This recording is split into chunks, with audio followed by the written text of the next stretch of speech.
Welcome to our marathon in environmental. ये environmental का last part होने जा रहा है। अगले वीडियो में भी हम बोले थे कि लास्ट पार्ट होगा, क्योंकि उसमें हम सिर्फ पाइप का डिस्कस किए और यहाँ जो सोचे हम कि वेस्ट वाटर जो है उसको एक में कर ले। तो वेस्ट वाटर का यहाँ क्वालिटी देखेंगे और इसका फिर ट्रीटमेंट देखेंगे। सो आप केयरफुली इसको बने रहिएगा वीडियो पे और अच्छे से देखिए ध्यान से, आपको पूरी तरह से ये वीडियो समझ में आएगी और इसमें इंपॉर्टेंट क्वेश्चन को हम डिस्कस करेंगे कि क्या क्या इंपॉर्टेंट है। सो टाइम वेस्ट किए बिना चलिए हम शुरू करते हैं, इसमें क्या क्या पढ़ना है, ठीक है ना, और क्या क्या एग्जाम में अभी तक पूछे गए हैं। सो चलिए शुरू करते हैं।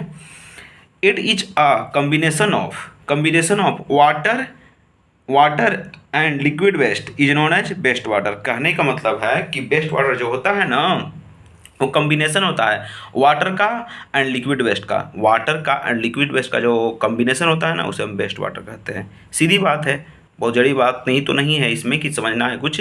डायरेक्टली इसमें बात है कि जो कम्बिनेशन होता है ना वाटर का एंड लिक्विड वेस्ट का, वाटर जो होता है से और लिक्विड वेस्ट होता है वो दोनों का जो कम्बिनेशन होता है उसे हम वेस्ट वाटर कहते हैं।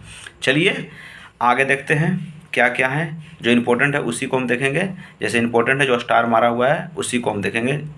सो आप ध्यान दीजिएगा। सबसे पहले है सैनिटरी सीवेज, फिर है स्लज, फिर है ड्रेनेज डिस्चार्ज या तो स्ट्रॉम वाटर। तो देखिए सैनिटरी सीवेज क्या होता है, तो इसको थोड़ा सा कंडीशन लगा के याद कीजिए तब याद होगा। सैनिटरी सीवेज मैंने मतलब जो नाली का मतलब जो पानी वेस्ट वगैरह होता है ना, और जो नाली में पानी बहते हैं ना, वो बहने वाले पानी को हम सीवेज कहते हैं। ओके ना, तो सैनिटरी सीवेज बोल रहा है। सैनिटरी मीन्स सब आ गया, सैनिटरी मीन्स सब। आप एक कंडीशन लगाइए, सैनिटरी मीन्स सब, सैनिटरी मीन्स सब है। तो domestic sewage plus industrial sewage, तो दो ही तरह से तो पानी बर्बाद होता है, वो आता है।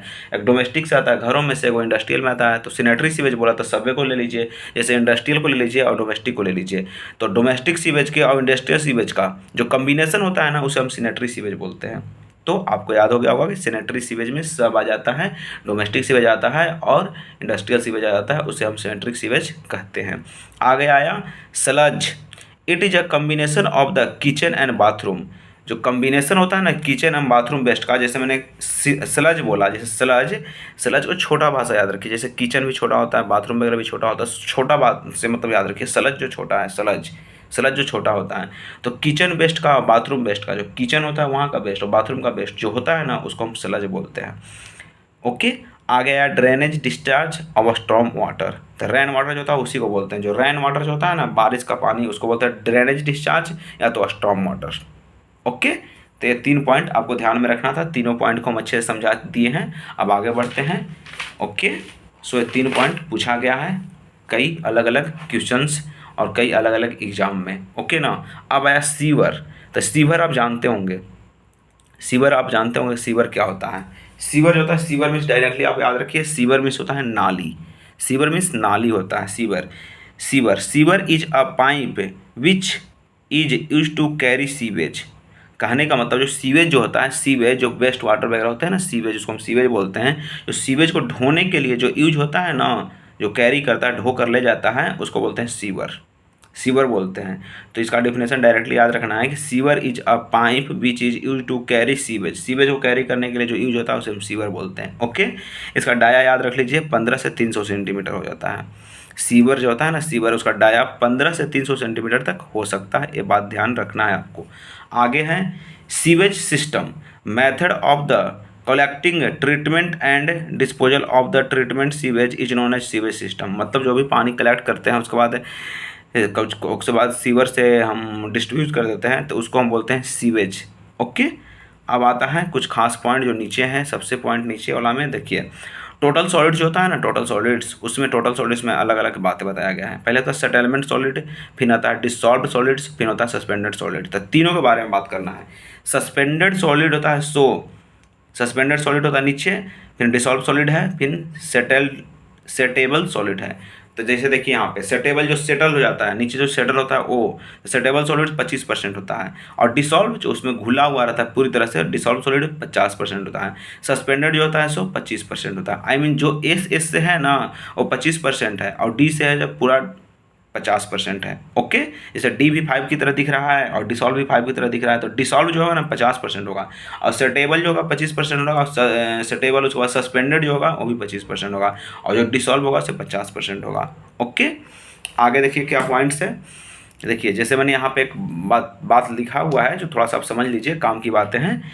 सीवेज जो गंदे वेस्ट पानी हो उसे हम सीवेज बोलते हैं। जैसे गंदा वेस्ट पानी जो होता है ना, जो किचन से बाथरूम से निकलता है, उसे हम सीवेज बोलते हैं। ओके, और सीवर मीन्स नाली होता है, बता दिए पहले। जो गंदे वेस्ट को फ्लो करता है, ढो कर ले जाता है, उसे बोलते हैं सीवर। ओके ना।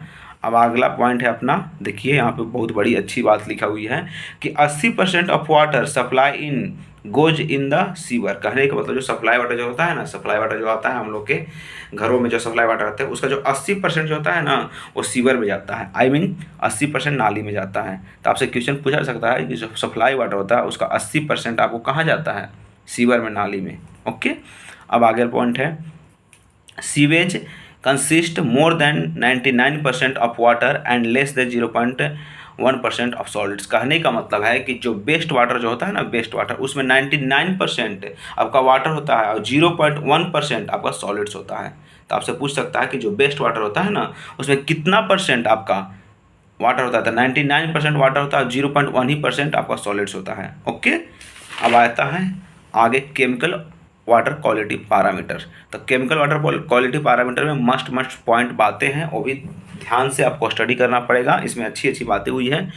देखिए यहाँ पे सबसे पहले केमिकल ऑक्सीजन डिमांड में आया डिसॉल्व्ड ऑक्सीजन। तो डिसॉल्व ऑक्सीजन के बारे में स्टडी करते हैं। ओके ना। तो कह रहा है maximum amount of dissolve oxygen present in water at any particular temperature is term as saturated dissolve oxygen. कहने का मतलब है जो मैक्सिमम अमाउंट होता है ना डिसॉल्व ऑक्सीजन का, वो एक पार्टिकुलर टेम्परेचर पे होता है, सैचुरेटेड डिसॉल्व ऑक्सीजन कहते हैं उसे। तो आप ये बात याद रखना है कि डिसॉल्व ऑक्सीजन किस टेम्परेचर पर मतलब मैक्सिमम होता है, तो एक पार्टिकुलर टेम्परेचर पे। ओके ना, ये बात याद रखना है आपको। आगे पॉइंट है डिफिशियंसी ऑफ डिसॉल्व ऑक्सीजन। जो डिसॉल्व ऑक्सीजन होता है, जो बेस्ट वाटर होता है, उसमें डिसॉल्व ऑक्सीजन जो होता है, और जो डिसॉल्व ऑक्सीजन होता है वो क्या इंडिकेट करता है? तो बायोलॉजिकल एक्टिविटी को। ओके, तो ये बात आपको समझ में आ चुकी होगी कि डिफिशियंसी जो होता है ना, deficiency of the dissolve oxygen, जो डिफिशियंसी होता है, अगर बाय कोई बेस्ट वाटर उसमें डिफिशियंसी है डिसॉल्व ऑक्सीजन का डिफिशियंसी हो, क्या शो करेगा? डिफिशियंसी बायोलॉजिकल एक्टिविटी को शो करेगा। ओके, यहाँ पर लिखा हुआ है डिफिशियंसी है जो बायोलॉजिकल एक्टिविटी को शो करता है।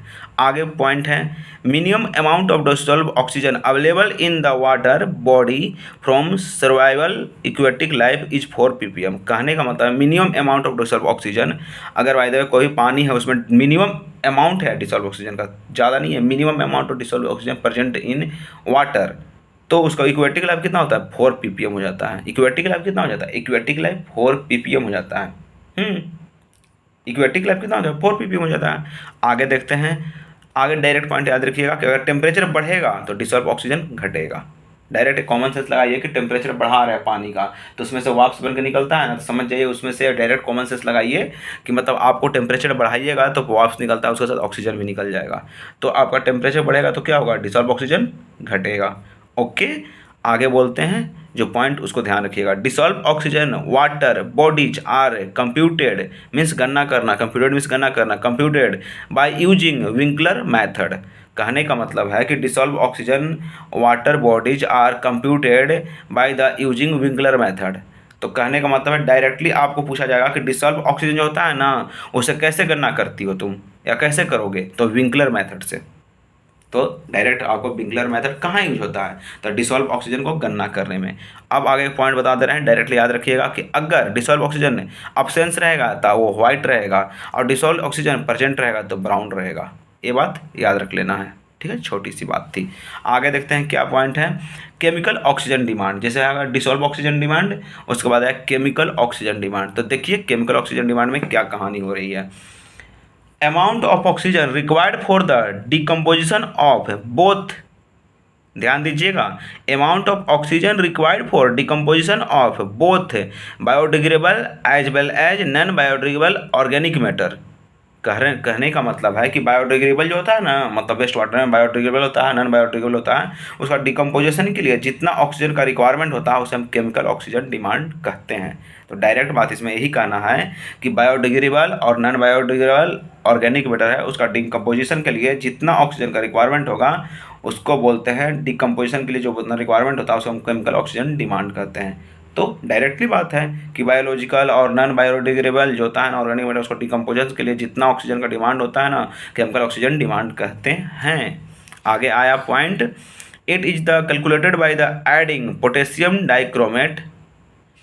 अब बोल रहा है कि मतलब कैलकुलेट कैसे करेंगे, केमिकल ऑक्सीजन डिमांड को कैसे कैलकुलेट करेंगे, calculate adding potassium dichromate with sulphuric acid. यही तो कह रहा है कि केमिकल ऑक्सीजन जो डिमांड होता है कैसे कैलकुलेट करते हैं हम, केमिकल ऑक्सीजन कोई भी वेस्ट वाटर है उसमें केमिकल ऑक्सीजन डिमांड कितना उसको कैसे कैलकुलेट करेंगे, पोटेशियम डाइक्रोमेट और सल्फ्यूरिक एसिड से। पोटेशियम डाइक्रोमेट से और सल्फ्यूरिक एसिड से हम मतलब केमिकल ऑक्सीजन डिमांड को हम कैलकुलेट करते हैं। उसमें जो केमिकल होता है ना उसको केमिकल का ऑक्सीजन डिमांड को केमिकल ऑक्सीजन डिमांड को कैसे हम कैलकुलेट करते हैं, पोटेशियम डाइक्रोमेट से और सल्फ्यूरिक एसिड से।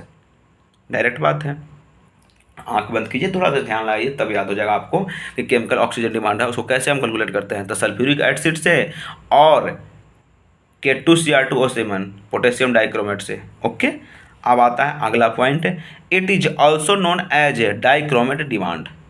केमिकल ऑक्सीजन डिमांड को हम डाइक्रोमेट डिमांड भी कहते हैं। तो सी से कम केमिकल ऑक्सीजन डिमांड और सी के बाद डी हो जाता है तो डाइक्रोमेट ऑक्सीजन डिमांड। डायरेक्ट आपको रिलेट करके सोचिए आप, तब याद रहेगा कि केमिकल ऑक्सीजन डिमांड होता है उसके बाद हो जाता है D, the dichromate oxygen demand, इसको हम कह सकते हैं। आगे पॉइंट है, average temperature of sewage 20 degree centigrade. तो एवरेज टेम्परेचर ऑफ सीवेज कितना होता है, जैसे सीवेज जो होता है हम पढ़ रहे हैं सीवेज के बारे में, तो उसका टेम्परेचर कितना होता है सीवेज का, तो 20 डिग्री सेंटीग्रेड टेम्परेचर होता है। Fresh sewage is generally alkaline in nature slightly more than 7। कहने का मतलब जो फ्रेश सीवेज होता है, जैसे सीवेज हुआ ना फ्रेश सीवेज होता है अल्कलाइन नेचर का हो जाता है। ओके ना, स्लाइटली मोर देन 7। तो आपसे पूछा जा सकता है कि स्लाइटली मोर देन 7 होता है किसका, फ्रेश सीवेज का, और कैसा फ्रेश सीवेज का, मतलब बोले तो जनरली अल्कलाइन नेचर का होता है। फ्रेश सीवेज किस नेचर का होता है, फ्रेश सीवेज अल्कलाइन नेचर का हो जाता है। ओके, आगे पॉइंट है उसको देखिए, what if the time passes pH value fall down by the formation of acid anaerobic decomposition.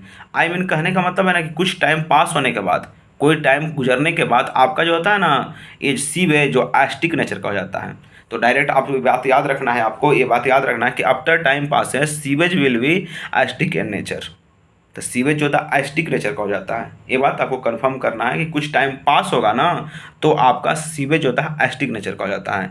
तो डायरेक्ट आपको ये बात ध्यान में रखना है, दो बात। पहला बात यह है कि आपका सीवेज जो होता है फ्रेश होता है अल्कलाइन नेचर का हो जाता है, लेकिन वही सीवेज कुछ टाइम पास होगा तो एसिडिक नेचर का हो जाता है। तो आपसे एक क्वेश्चन और पूछ सकता है कि अगर बाई द टाइम पास होने के बाद एसिडिक नेचर का हो जाता है सीवेज अपना, तो किस रीजन से होता है, तो ड्यू टू एनाएरोबिक डिकम्पोजिशन के कारण। तो आपका जो फ्रेश सीवेज है और टाइम पास होने के बाद एसिडिक नेचर का हो जाता है, तो किसके कारण होता है, तो एरोबिक डिकम्पोजिशन के कारण, एनाएरोबिक डिकम्पोजिशन के कारण। ओके, एसिडिक हो जाता है एनाएरोबिक डिकम्पोजिशन के कारण। आगे जो पॉइंट है उसको देखिएगा, नॉर्मल पॉइंट है THOD। तो इसका डायरेक्टली आपको फार्मूला पूछा जाता है, सॉरी इसका मतलब फुल फॉर्म पूछा जाता है THOD का, थियोरेटिकल ऑक्सीजन डिमांड।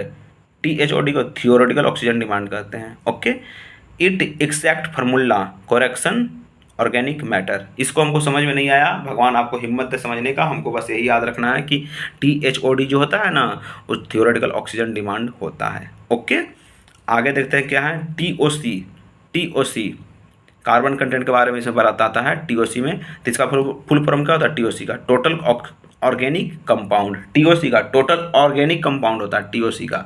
ओके, तो टोटल ऑर्गेनिक कंपाउंड होता है TOC का। आगे देखते हैं BOD क्या होता है, BOD। तो BOD क्या होता है उसको देखिएगा, BOD क्या होता है, बायोकेमिकल ऑक्सीजन डिमांड, उसको बोलते हैं BOD। ओके, तो BOD को आप अच्छे से ध्यान दीजिएगा, ये थोड़ा सा इंपॉर्टेंट है, एग्जाम में हमेशा ही से एक नया क्वेश्चन बनता है अगर वेस्ट वाटर पहुँचेगा तो वेस्ट वाटर में से BOD इंपॉर्टेंट है। तो BOD के पहले फुल फॉर्म याद रखिएगा, बायोकेमिकल ऑक्सीजन डिमांड। BOD का फुल फॉर्म याद कीजिए, बायोकेमिकल ऑक्सीजन डिमांड। ओके, अब इसको हम देखते हैं, the amount of oxygen required for the decomposition of only biodegradable organic matter present in water. कहने का मतलब है कि जो ऑक्सीजन का रिक्वायरमेंट होगा ना, तो बायोडिग्रेडेबल ऑर्गेनिक मैटर को डिकम्पोजिशन के लिए जितना रिक्वायर्ड होगा उसको बायोकेमिकल ऑक्सीजन डिमांड करते हैं। डन है ये। अगर बाय द वे जितना भी आपको ऑक्सीजन का रिक्वायरमेंट होता है बायोडिग्रेडेबल ऑर्गेनिक मैटर को डिकम्पोजिशन करने के लिए, उसको बोलते हैं बायोकेमिकल ऑक्सीजन डिमांड। ओके, तो बायोकेमिकल ऑक्सीजन में समझ गए होंगे कि जितना ऑक्सीजन का डिमांड पड़ेगा बायोडिग्रेडेबल ऑर्गेनिक मैटर को डिकम्पोजिशन के लिए, उसको बोलते हैं बायोकेमिकल ऑक्सीजन डिमांड। आगे है आपका पॉइंट झक्कास है, तो थोड़ा सा ध्यान दीजिएगा इस पॉइंट को। 5 days मैंने कहा standard biochemical oxygen demand taken as, standard BOD taken as, मैंने स्टैंडर्ड बोल रहा है यहाँ पे, ध्यान में देखिए कॉर्नर में लिखा हुआ standard BOD, I mean standard biochemical oxygen demand taken as 5 days है। मैंने 5 दिन में आपका स्टैंडर्ड बीओडी टेकन एज कितना टेम्परेचर लीजिएगा 5 दिन में, तो 20 degree centigrade taken as standard BOD.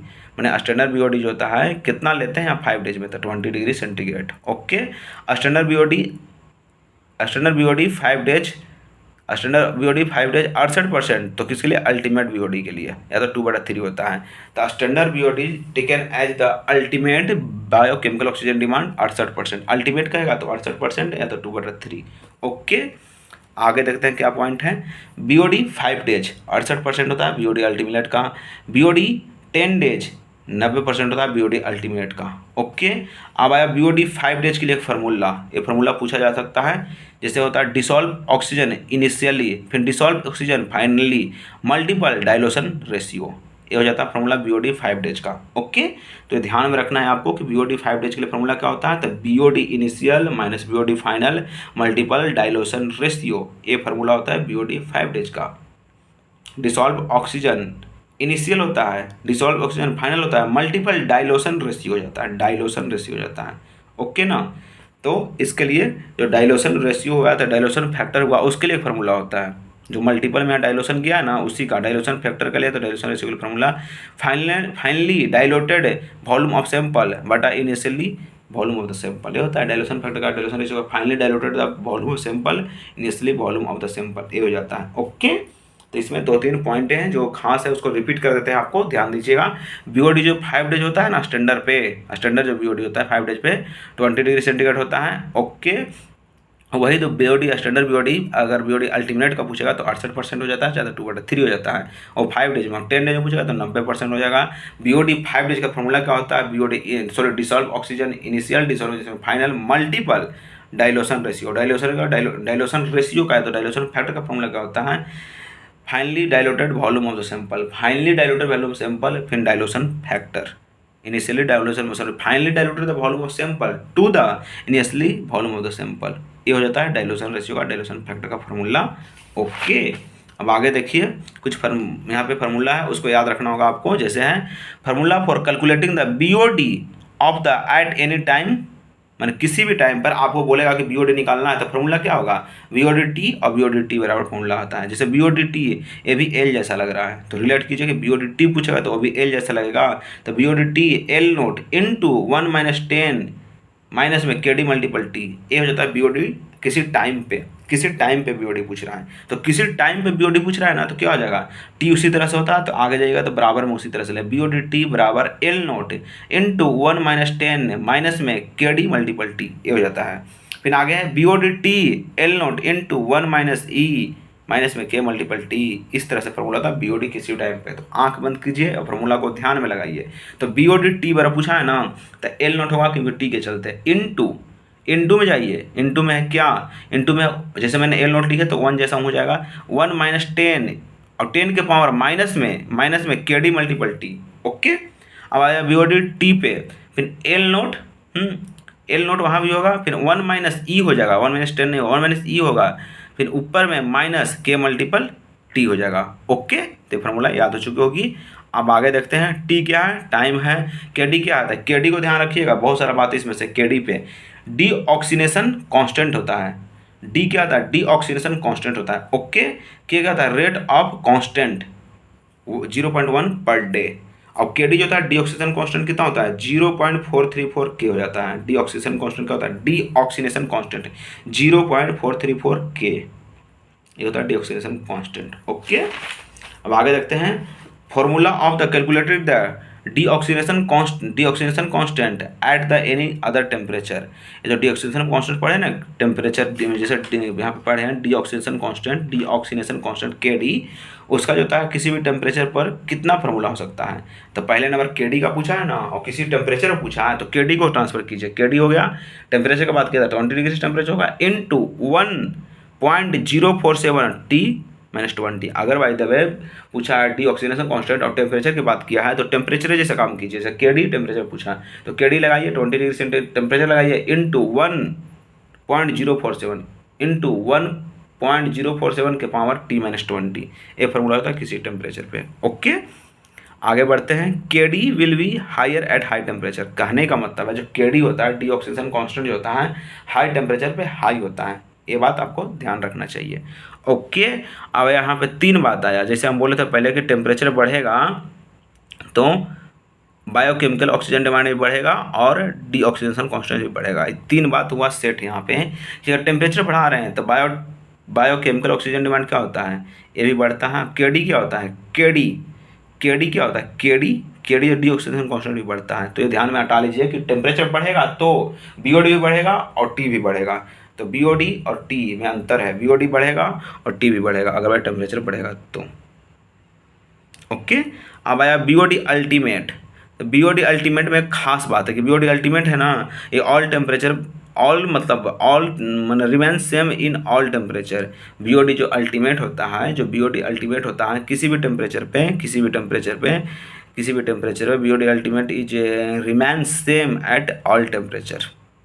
कह रहा है कि बीओडी जो अल्टीमेट है, ये नहीं है, बीओडी अल्टीमेट है जो ऑल टेम्परेचर पे सेम हो जाता है। ओके ना। BOD of the municipal sewage, अब हो रहा है बीओडी बायोकेमिकल ऑक्सीजन जो तो म्युनिसिपल सीवेज कितना होता है 100 से 500 mg/लीटर हो जाता है। और बीओडी अल्टीमेट जो होता है ना, बीओडी ऐसा नहीं हो रहा है, बीओडी अल्टीमेट की बात कर रहे हैं, वो सेम होता है सभी टेम्परेचर पे। ओके, बीओडी अल्टीमेट है इसलिए। बीओडी म्युनिसिपल सीवेज 100 से 500 mg/लीटर हो जाता है। बीओडी इज म्युनिसिपल सीवेज, जो भी म्युनिसिपल सीवेज होता है उसकी बात कर रहे हैं, 100 से 150 mg/लीटर हो जाता है। बीओडी म्युनिसिपल सीवेज, जो भी म्युनिसिपल सीवेज होता है ना उससे बात करेंगे। बीओडी म्युनिसिपल सीवेज का बात कर रहे हैं, कितना होता है बीओडी 100 से 500 mg/लीटर, 100 से 500 mg/लीटर। ओके, अब आगे बढ़ते हैं। क्या है यहाँ पे देखिए, हाँ अब आया यहाँ पे चार्ट टेबल है, उसी को चार्ट टेबल में स्टडी करने वाले हैं। Satisfied by the using autotrophs, कह रहा है कि nitrogen BOD second stage of BOD, कह रहा है कि nitrogenous BOD second stage BOD में नाइट्रोजीनियस बीओडी होता है और सेकेंड स्टेज बीओडी होता है, उसको कैसे सेटिस्फाइज करते हैं। Satisfied by the using autotrophs, तो कैसे आपसे पूछ सकता है डायरेक्टली कि नाइट्रोजीनियस बीओडी और सेकेंड स्टेज बीओडी कैसे सेटिस्फाइड सेटिस्फाइड कैसे हुआ, तो यूजिंग ऑटोट्रॉप्स। ओके, फिर आया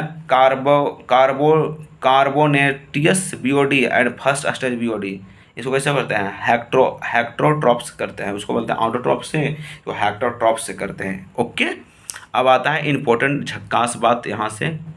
बीओडी और सीओडी का रेशियो 0 से लेकर 1 होता है। ये आपको रेशियो किसी भी हालत में याद रखना होगा क्योंकि ये क्वेश्चन पूछा जाएगा। ओके, तो बीओडी और सीओडी का रेशियो 0 से 1 हो जाता है। ओके, अब बीओडी और सीओडी का जो रेशियो होता है 1 रहेगा तो बायोडिग्रेडेबल हो जाता है और 0 रहा तो नॉन बायोडिग्रेडेबल हो जाएगा।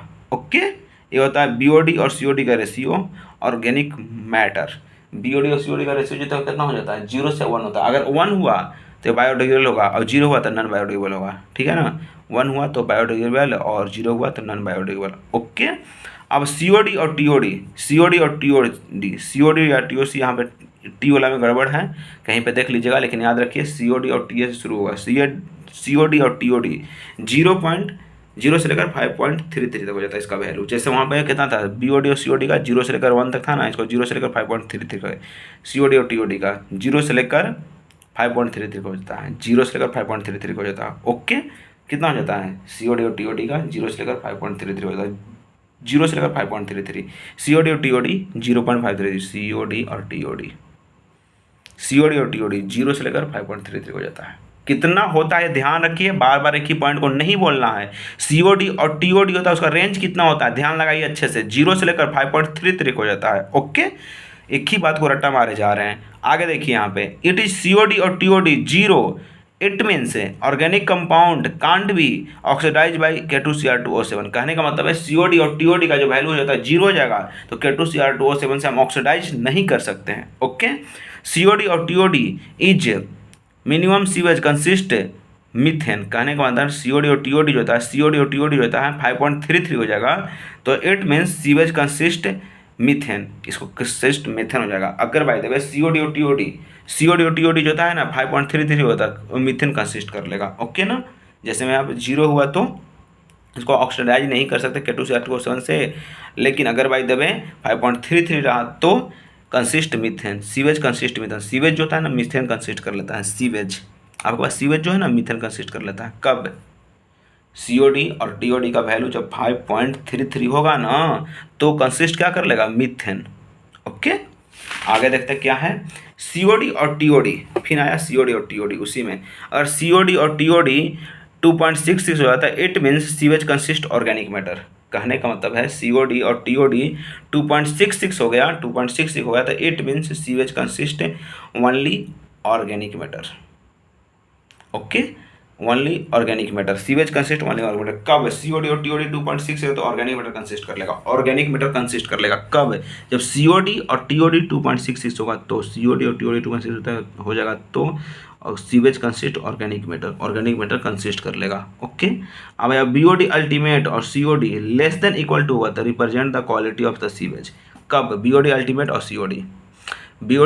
और COD less than equal to 1 रहेगा, तो it present the quality of the water, represent the quality of water. Quality of water कब रिप्रेजेंट करेगा? क्वालिटी ऑफ वाटर कब रिप्रेजेंट करेगा? जब BOD अल्टीमेट और COD less than, BOD ultimate और COD less than equal to 1 हो जाएगा, तो represent the quality sewage. It represent the quality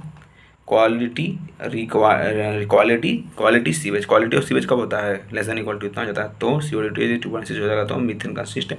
अब यहाँ पे आया एक इंपॉर्टेंट पॉइंट, THOD सबसे बड़ा होता है। THOD जैसे नाम में भी होता है, THOD बड़ा होता है, फिर COD, फिर BOD अल्टीमेट, फिर BOD 5 डेज, फिर TOC। सबसे बड़ा कौन होता है? THOD, फिर हो गया COD, फिर हो गया BOD अल्टीमेट, फिर हो गया BOD 5 डेज, अल्टीमेट 5 डेज, और लास्ट में TOC हो जाता है। ओके, अब आया पॉपुलेशन इक्विवेलेंट। एक गर्दा पॉइंट है पॉपुलेशन इक्विवेलेंट, इसको में देखिए क्या मजा आने वाला है।